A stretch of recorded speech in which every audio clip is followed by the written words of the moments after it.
So in this Coinbase tutorial video, I'm going to be showing you guys how to buy Stellar Lumens, ticker symbol XLM on Coinbase. So once you're here on Coinbase, go to the bottom bar right here and press on trade. Then once you're on the trade screen, go to the top and press on search for an asset. Once you're in the search bar, type in ticker symbol ticker symbol XLM. Once you're on this screen, as you can tell at the top, there is Stellar Lumens. My apologies for saying Stellar Lumens later. I meant Stellar Lumens. Press on Stellar Lumens right here. Once you're on the Stellar Lumens page, go to the bottom and press on trade, and then press on buy XLM with cash.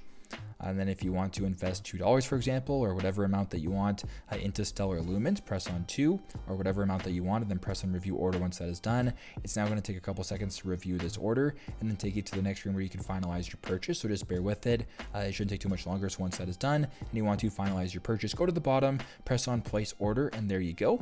That is how you guys can buy Stellar Lumens, ticker symbol XLM on Coinbase. I hope this video helped.